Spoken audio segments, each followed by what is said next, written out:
Welcome to Author Stories, the podcast where we talk to the best writers in the industry and discuss writing and the creative process. Whether you're a writer, a reader, or both, we hope you'll find something here that makes you love books and the writers that create them. You can find archives of all of the great conversations I've had with authors over the years at hankgarner.com. Take some time and browse around there. I'm sure you'll find a new author to love, find inspiration for your own creative life, and find a new story to get lost in. Let's thank some sponsors who make the show possible. No Good Deed, Book 1 of the Mark Taylor Psychological Thriller series by M.P. MacDonald, is free on Amazon.com. Seeing the future comes at a price. What price would you be willing to pay to save thousands of lives? Mark Taylor knows his actions scream guilty, but he was only trying to stop the horrible terrorist attack. Instead of a thank you, the government labels him an enemy combatant and throws him in the brig with no rights, no trial, and no way to prove his innocence.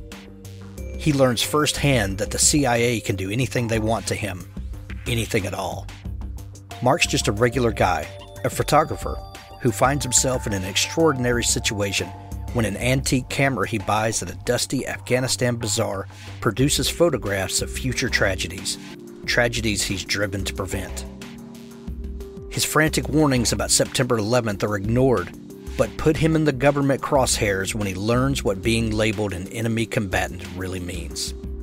Download this intense and gripping thriller now, free on Amazon. No Good Deed, Book 1 of the Mark Taylor Psychological Thriller series by M.P. MacDonald. As the Crow Flies, enter Haddon Wood, Book 1 by Risa Walker and Caleb Ansel. From Risa Walker, the award-winning author of the best-selling Chronos Files, and debut author Caleb Ansel, comes a chilling story of altered reality and psychological terror. Chase Ray sits perfectly still, his thumbs traveling across the screen of the broken computer tablet, stuck in the nexus between two worlds. Haddon Wood isn't real. It can't be. Another world, another reality, hovers just beyond his reach. He can see it sometimes. He can almost touch it. In that world, things are in balance. The dead stay dead and the creature feature remains safely on the screen. That world isn't a patchwork quilt of every scary book or movie he's seen. In that world, the nightmares generally end when you open your eyes and people don't glitch in and out of existence. Chase is determined to return to that world, although he's a bit worried that the only way out is through the noose that seems to lurk around every corner. He needs allies to get back home. But how do you choose your team when you can't tell who's real? As the Crow Flies, enter Haddon Wood, Book 1 by Risa Walker and Caleb Ansel. We're so happy to have our friend Crystal Pico Watanabe as a sponsor of the show. Crystal is one of the best editors in the business, and she has just debuted a new service that I think you'll absolutely love and will help you to up your writing game. Pico's School of Wordcraft and Editing has just debuted, and the first course is called Properly Punctuating Dialogue. It's a mini course and can be completed in just about 20 minutes. It covers the basics of dialogue punctuation. Authors can get access to the new school and the course for free by signing up for Crystal's author newsletter, Notes from Pico. Go to picoshouse.com/newsletters. That's picoshouse.com/newsletters. More in-depth courses will be added in 2020. Make sure you don't miss a thing. picoshouse.com/newsletters. Unwilling Souls by Gregory D. Little. Books 1 and 2 are only 99 cents for a limited time. The gods are rightfully imprisoned, and Cess intends to keep them that way. But her terrorist father has other plans. Gregory D. Little's Unwilling Souls is a pulse-pounding chase through an epic fantasy world of adventure, sinister conspiracy, and a magical industrial revolution fueled by harvested human souls. Cess is the daughter of powerful parents who would very much like to kill one another and who therefore pretend she doesn't exist. An apprentice jailer of the gods, Cess spends her days learning to forge the tools needed to maintain the gods' prison.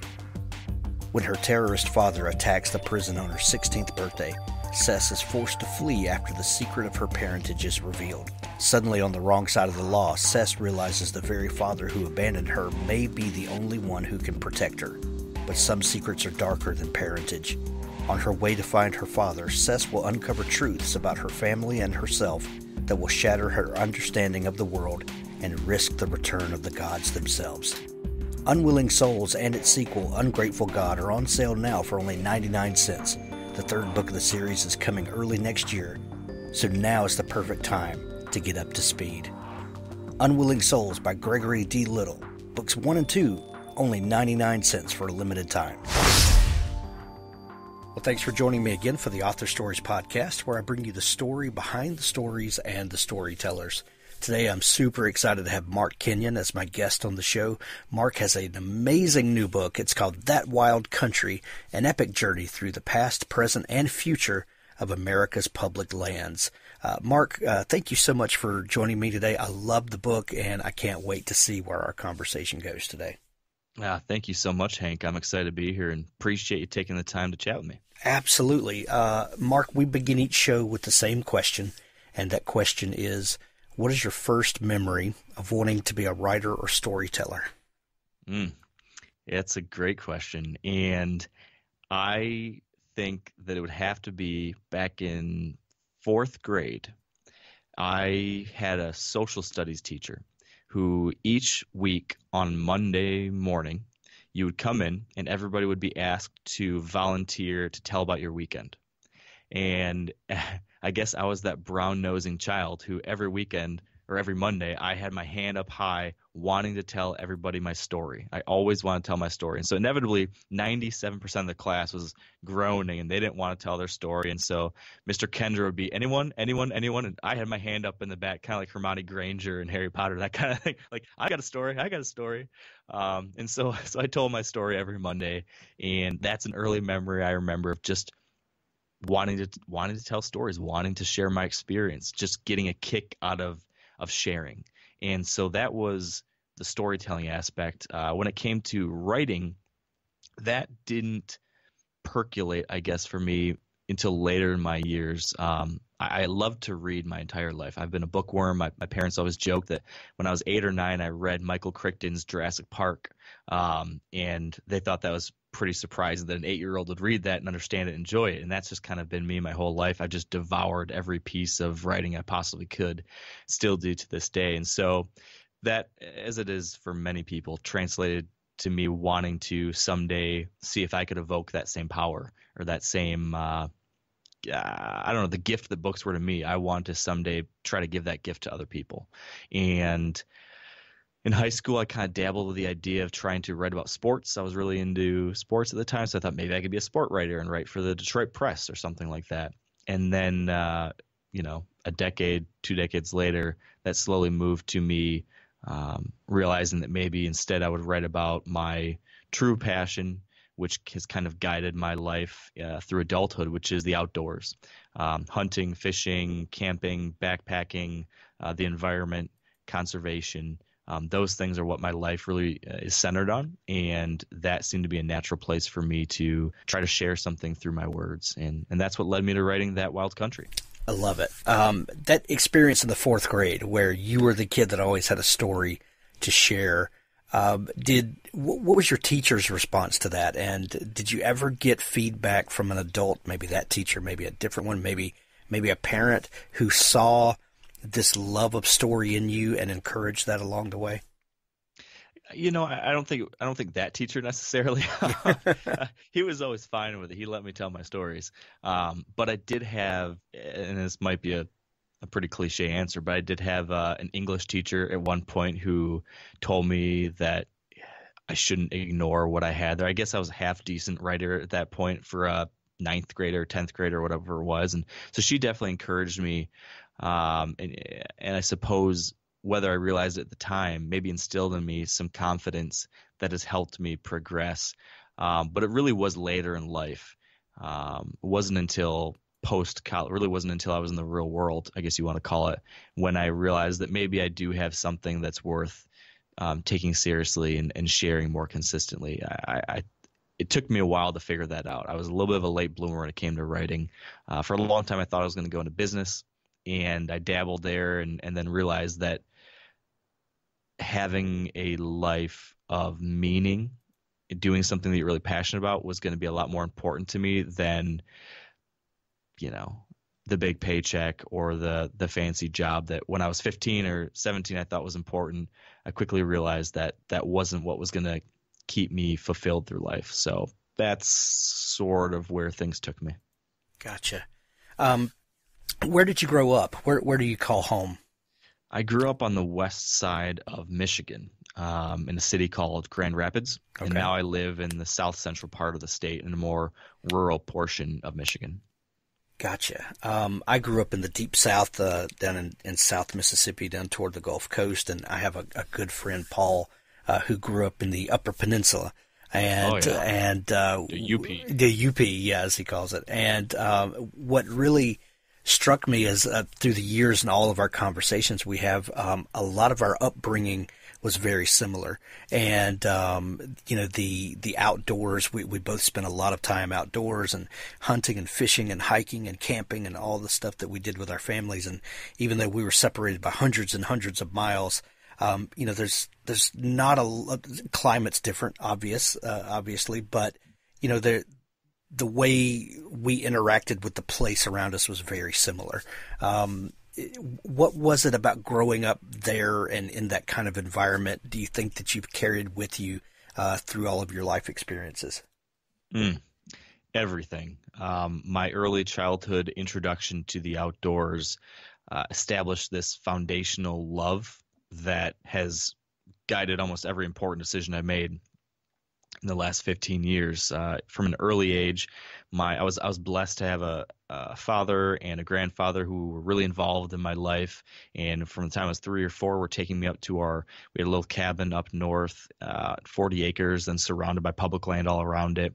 And I was able to go up there and spend time with the adults, and they took me into the swamp and let me tromp through the muck and step over stumps and climb over trees and try to learn how to navigate your way through what seemed like a massive, very wild wilderness at the time, and allowed me to just explore and be a little kid and get dirty and take some risks and learn to appreciate the sound of the wind through the trees, or watching a raccoon walk across the forest floor. All those little things that a lot of kids that I grew up with, because we lived in the second largest city in Michigan, a lot of my fellow classmates didn't have that kind of family. They didn't go to these places.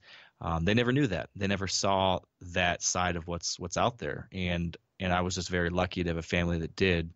And so ever since then, I've just had this really strong appreciation for the outdoors and need for it. I absolutely crave being able to get outside and get away from the noise and the hustle and bustle. If I don't have that frequently, I become I feel claustrophobic. I feel just like there's a big hole in you, and you have to fill that hole. And for me, the hole is filled with wild places and wild animals. And I'm just thankful that here in America we have a lot of both. Right.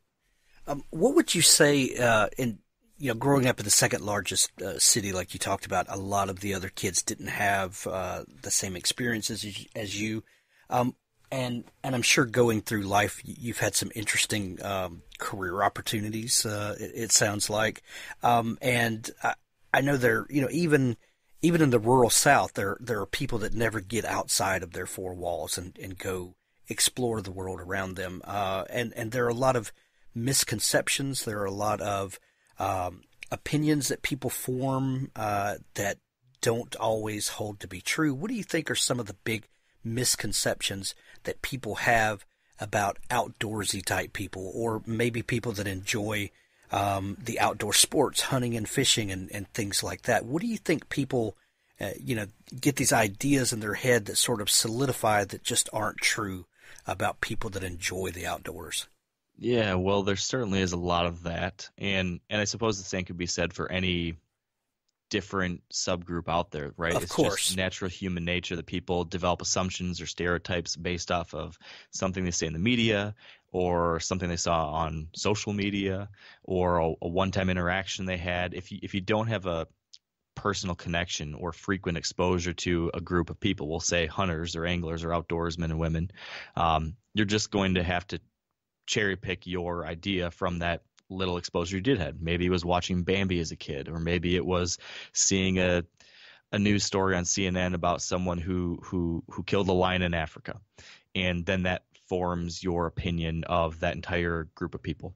And just as it is with every other culture or subgroup, unfortunately, it's oftentimes misguided, or you're seeing just a single bad apple, or you're cherry picking one tiny thing that is not actually true of 99.99% of that group. And so, unfortunately, a lot of people look at, in particular, like the hunting and fishing community as folks who are bloodthirsty, who are ignorant, who are rednecks, who are disrespectful to the environment. There's a lot of that kind of thing out there, which is a shame because that is not the truth of the matter for 99.99% of that community. Of course, there are bad apples, just like there are bad apples in the tech community, and there are bad apples in the Michigan State Spartan fan community, and any community you find, right? There's going to be a few bad apples. And so, unfortunately, that sometimes paints the larger group in a bad light. So the truth of the matter is, though, for a lot of people who love hunting and fishing, they share the exact same love and passion that someone who likes to camp or birdwatch or backpack or climb has. They share that same passion for nature and for the wilderness and for the forest and for clean air and clean water. We just go about engaging with it in a different way, but in a very deep and meaningful way that is just hard to understand unless you've been a part of it. So I worked, previous to what I do now, I worked for Google, and that put me in close contact with folks from a very different background than me. So every day I was working with people who went to Harvard or Yale, and they grew up in LA or New York City or Boston, and I am a hunter, and so they found me to be a very I guess I was just unique. And so a lot of people had questions. Everyone's like, you do what? What do you do in your spare time? What did you do growing up? Your dad took you to do this? I was fortunate, though, even though these people had no context, and maybe they did have some assumptions based off things they'd seen in the past, almost to every single person I spoke with while there for 4 years working at Google, they were all really open and curious. They wanted to hear it straight from the horse's mouth. What is it really like? What is it like to backpack into a wilderness and spend 7 days out there? What is it like to acquire your food yourself and to hunt an animal and feed your family in that way? Why do you do it? How do you do it? What does it actually look like? People, in many cases, were genuinely surprised to find out that this stuff is really carefully managed to be sustainable, to be respectful to wildlife populations. People were genuinely surprised to find out that this meat is incredibly healthy and it's done in a way that can promote the future of these species and protect the landscapes. People were genuinely surprised to find out that, hunters aren't bloodthirsty people that just want to shoot things. They are going about this in a very careful, meaningful way, feeding their families, having a special interaction with the wild landscape that they're visiting. And so I came out of that period of my life realizing that there's a information gap there between, I'm going to overgeneralize here, but what we could say between the urban and rural communities. There's an information gap there. There's an experience gap. And it's really important to try to help bridge that by being a positive representative of the communities I'm a part of and being really open and willing to talk with people differently from me and share my experience with them and also try to understand their experience. And so that's what I've tried to do subsequently through my work is try to share my story in a way that people can understand and relate to and learn from. And with this book in particular, I thought this is especially important now because I think the future of what we have here in America, which is an incredible public land system. The future of all of these places really depends on many different groups of people that are seemingly different coming together to stand up for these places. So you're working at Google and you're having these conversations with people and hopefully gaining some understanding with folks. What prompted you to start trying your hand at outdoor writing, and what brought you to this grand adventure that we read about in that wild country? Well, it started simply with kind of as I talked about a tiny bit ago, the fact that I originally thought I wanted to get into business. I had an internship in New York City with a large advertising agency, and my job there was to connect with bloggers and connect our clients with those bloggers and get them to write about their products. So during this phase, I'm 20, 21 years old, and I realized, wow, there's people writing online about things they're passionate about, and they're making a living doing that. Maybe I could do that. And I was in Manhattan, and I couldn't get outside and go to the places that I love so much. I couldn't hunt, I couldn't fish, I couldn't go hiking, and I was going stir crazy. I was going nuts.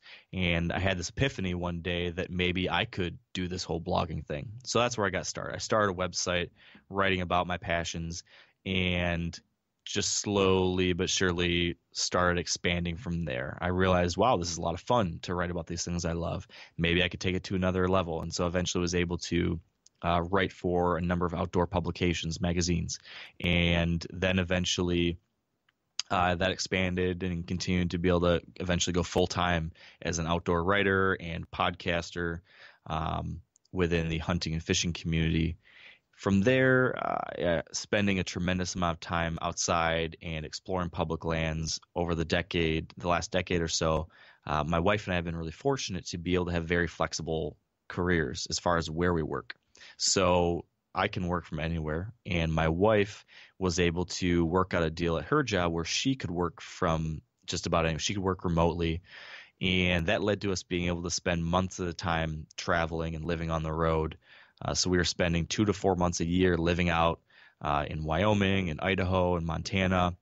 First, we were renting little cabins and camping out on the weekends, and then eventually we bought an old camper and renovated that and actually lived in campgrounds on public lands for months at a time. And kind of parallel to all of that, there was also this rising controversy around public lands that was increasingly threatening the future of our national forests and wilderness areas and a whole slew of really special places here in America. And so I was out there engaged with these places. I was learning more and more about how threatened they were, and I had this latent love of reading and writing, and I was sharing I was doing those types of things on a smaller scale. I eventually realized there's a bigger story here, and there's a bigger information gap here. A lot of people don't realize what we have, what's at stake, what's threatening it, and how we got here.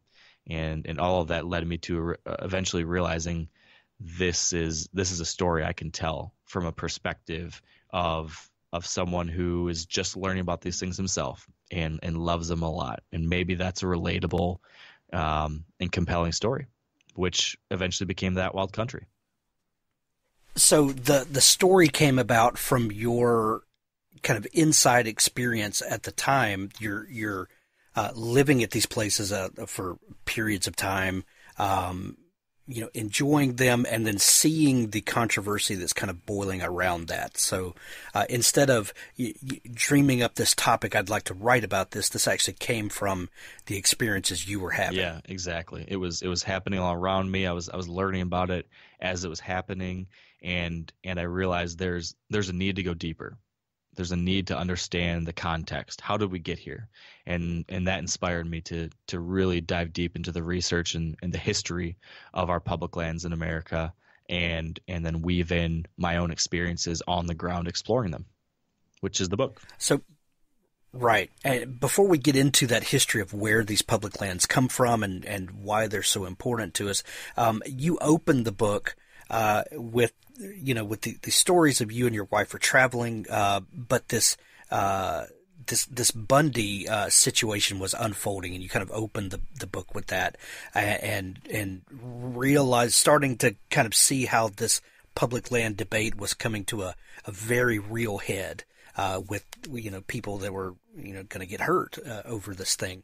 What was that situation that was happening, and what was your reaction to it? So some people might remember in 2016, a group of folks occupied and took over a national wildlife refuge in Oregon. It's the Malheur National Wildlife Refuge. Essentially, this is a large piece of public land that's managed for waterfowl and wildlife.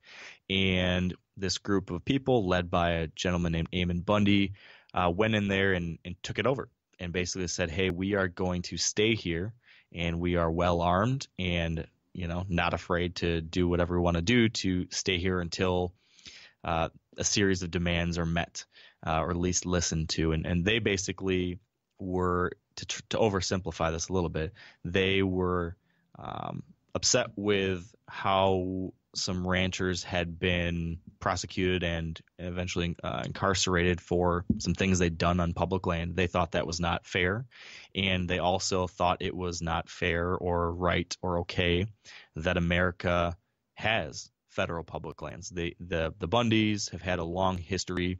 This is a family out of Nevada. They had now traveled to Oregon. They have a long history of having a pretty strong anti-federal government stance, not recognizing the federal government's ownership of land and management of land. So they were here to make a statement about that and try to raise a ruckus and get a bunch of media attention around it. And they achieved that. They did get a lot of media attention because there was a group of armed men and women taking over a federal facility. That's a pretty big deal and a dangerous situation. But the larger message that they were trying to promote and raise a fury around was this idea that, in their belief, America should not have public lands.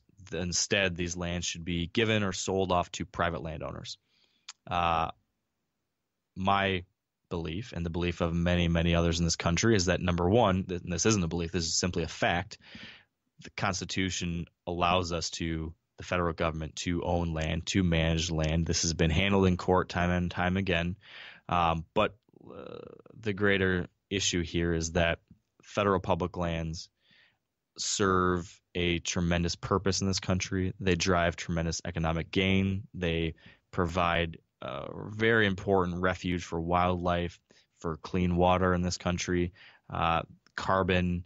What's the word I'm looking for here? I'm blanking here, Hank. But there are so many different environmental services that our 640 some million acres of public land serve, let alone recreation and what people can gain from going in these places and hiking or fishing or camping or taking their child to Yellowstone and seeing a buffalo for the first time, or rafting down the Grand Canyon. These are things that change people's lives. These are things that you remember from when you were 10 years old. When you're 50, you're still telling a story about that trip you took. These are really special things that we have here in America that a lot of other folks across the world do not have. And so to hear Eamon Bundy and his like trying to say, like, oh, no, that's not important, we should instead give these lands to private landowners and they should just be able to do whatever they can do, that was kind of like an affront to my religion. And unfortunately, there's a certain subsegment of politicians who were on board with that and who took advantage of this media hype to say, yeah, we shouldn't have public lands. We should sell them off. We should milk as much money as we can get out of these places.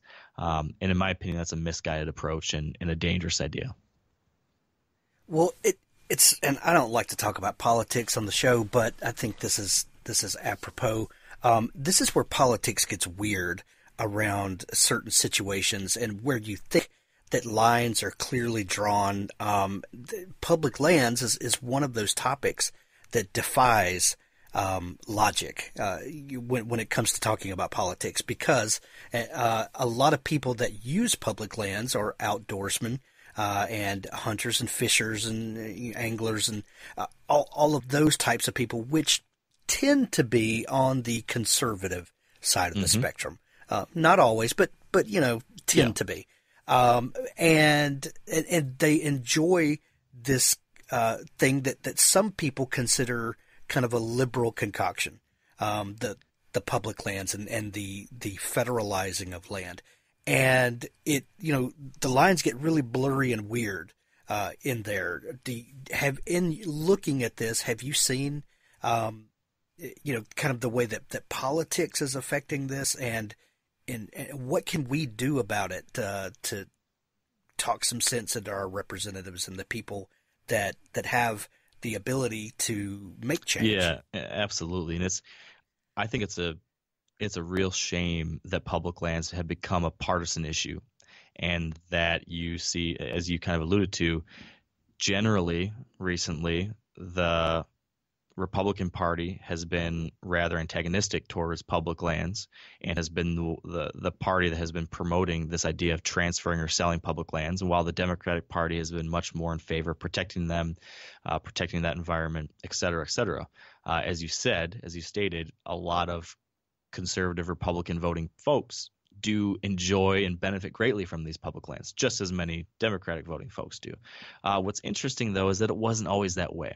It wasn't always a partisan issue. Interestingly, Theodore Roosevelt, who was, I don't think it can even be argued, I think it's simply fact that he was the most influential, most important person when it comes to us having public lands and thriving wildlife populations and wild spaces across the country. He set aside more than 200 some million acres of national forests and other public lands, was instrumental in the protection of places like the Grand Canyon, like Olympic National Park.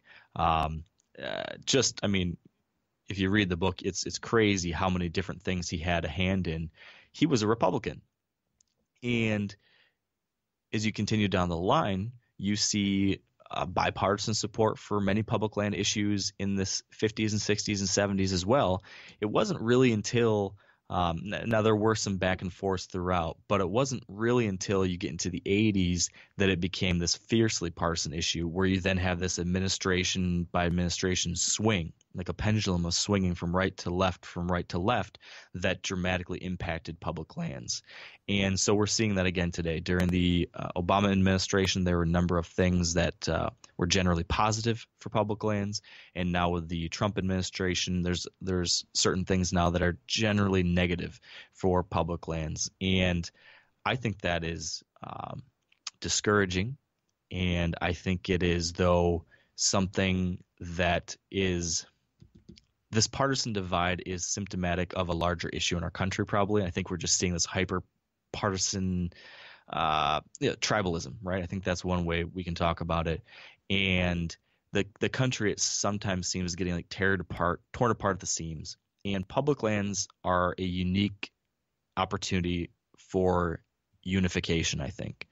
Because while our politicians are split to a degree, Republicans and Democrats on public lands, our actual citizenship, the actual people in America, are not. Public lands are incredibly well supported across party lines. People love them. People benefit from them. They are uniquely American and special to Americans, both Republicans and Democrats. So we have this really great opportunity to come together on something, which just doesn't happen as much as you wish you would see. But we have that chance now here. And I think it can almost serve as a shining light of what Americans can do when they set aside petty differences and they set aside, whether they have a D or an R next to their name, and instead they say, hey, this thing actually really matters. And maybe we don't see eye to eye on everything about it, but the basic fundamental truth of the matter that, hey, we want to keep these places around and we want to keep them healthy and accessible. If we can agree on some of these foundational things and work together there, that's a great stepping stone towards bringing our nation back together, I think. And so when that happens, it does make a difference. There was an example I share in the book about a proposal a couple of years ago from a Republican representative to sell off a large slate of public lands, 3 some million acres of land he proposed to sell off. And enough hubbub was raised between both Democrats and Republicans, hunters and climbers and campers, wildlife watchers and anglers, across the whole suite of folks. We were able to raise enough of a ruckus that this representative, within a week's time, had to publicly declare that he was going to rescind that bill and say, hey, whoa, I was wrong, I guess. I'm sorry. The fact that we could have that kind of power, that immediate of an impact, I think serves as an example of what we can do when we come together. So that's something that I really hope folks can take from this book is it's not an accident we have these places. There's a lot of people, a lot of men and women who fought really hard so that we have Yellowstone National Park and the Bob Marshall Wilderness and all these incredible places across the country. There's a lot that went into it. And secondly, if we want to keep it around, a lot's going to be demanded, and that's going to have to come from us standing up, working together to keep them here. Right. The book that you could have written could have been how do I say this? It could have been a scholarly tome that said a lot, but that no one would read. I think we've seen lots of books like that conveys a lot of information, but not in a way that's going to engage a large crowd. The way you wrote this book is through your own eyes and your own experiences, and tell these great stories of you and your wife kind of exploring the world and all of this stuff, and we get to go on a journey with you, not have you lecture to us about the importance of this thing and why these things matter and all that. What happens in a book like this is you begin to change hearts that then can begin to change minds. What was the motivation to write this book this way, and at what point did you start realizing this was a book, and how did it start unfolding for you? So Hank, you nailed exactly what I was hoping to achieve with this book, which was make it readable by the average person. There are other resources out there, other books, papers, whatever it might be, that covers the history of public lands or conservation or biographies of these people. But your average guy or girl probably isn't going to wade through all of that minutia. They're very detailed, scholarly, you might say.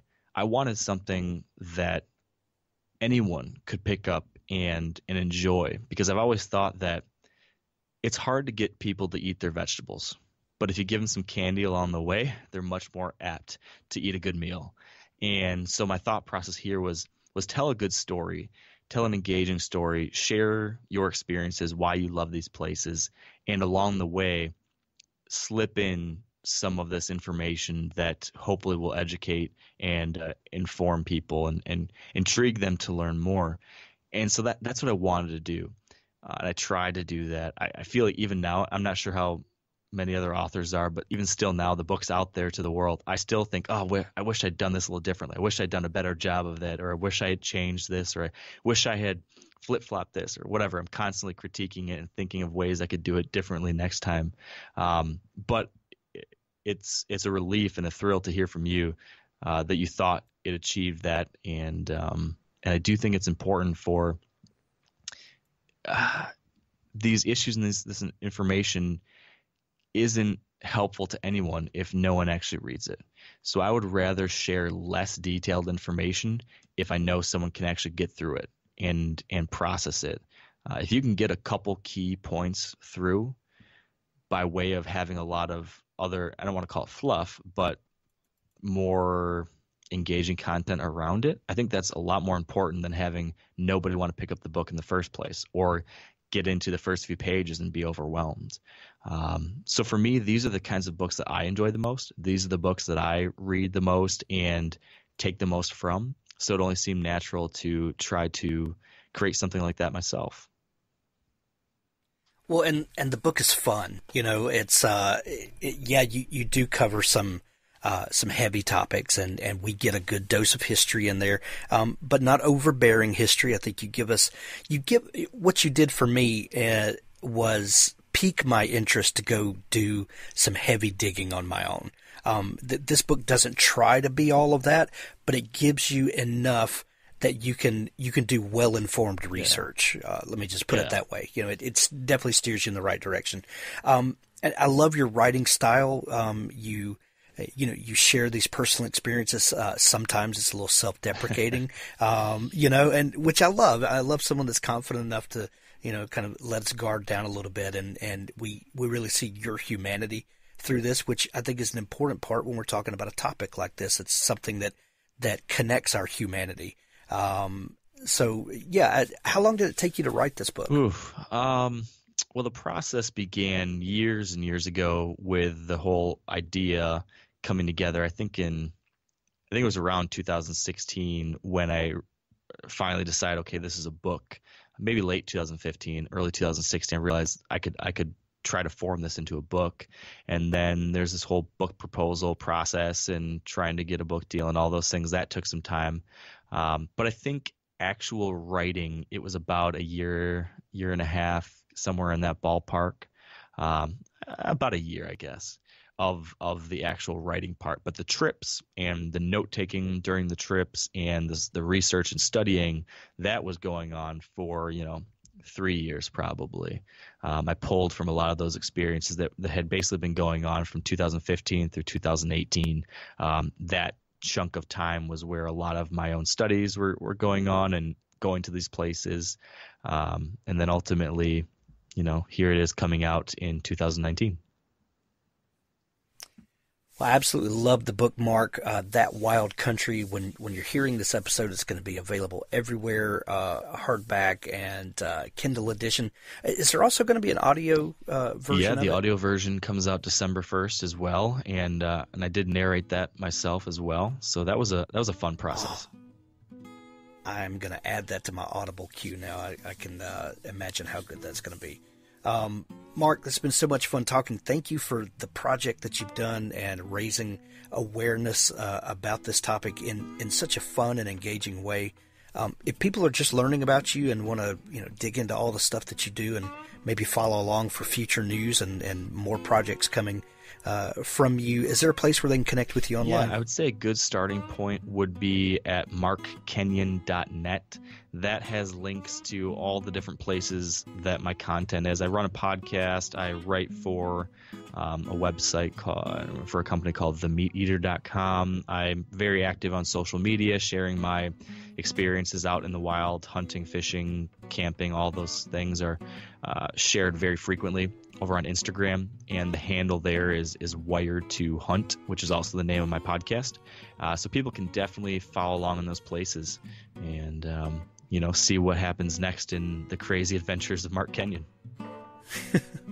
Excellent. I'm going to put links to all of that good stuff in the show notes of this episode, as well as to the book, That Wild Country, an epic journey through the past, present, and future of America's public lands. Mark, this has been so much fun talking. Let's do it again sometime. I really appreciate it. I'd love to. Mather steepled his hands. You asked to join us once? Hedwig leaned forward, eagerly. The appointed. Does that appeal? Yes. Do you even know what we do? My grandmother used to say that you control the world. That's not far off. But why? To what end? I don't know. Power? Pour me a bourbon. Mather reached into his briefcase and produced a file folder. I want to tell you one story. Have you ever heard of Centralia, Pennsylvania? No. He produced a photo for Hedwig's inspection.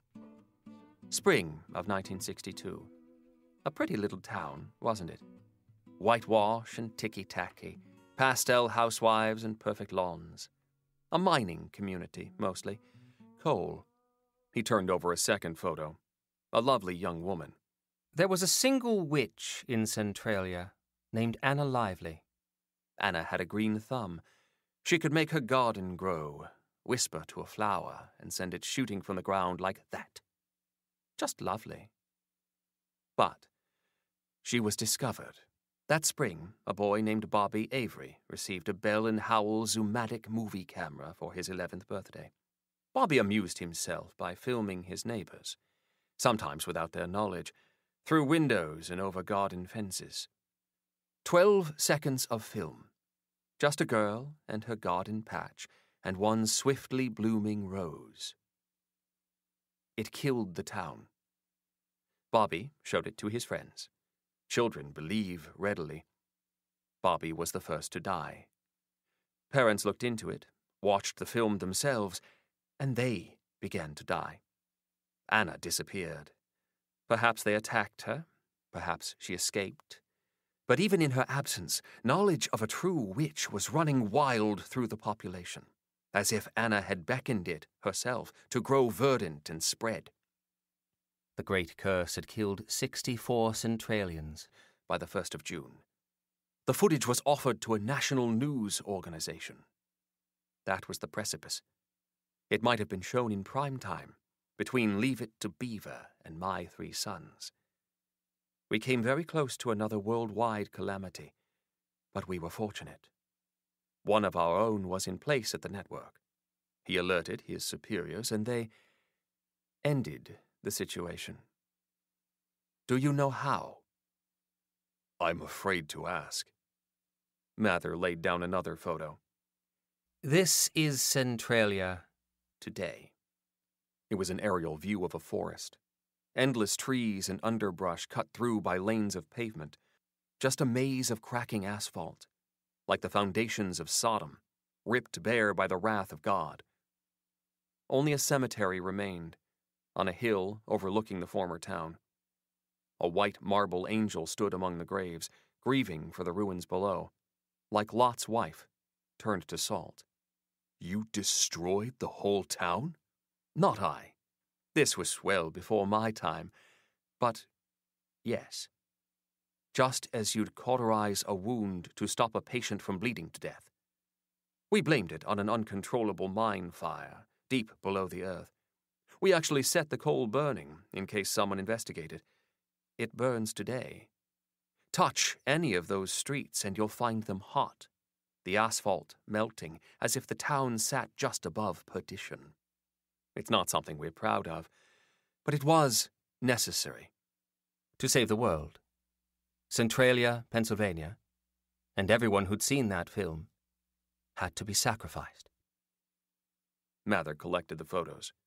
So, that is why the appointed exist, and that is what we do. Still want to join?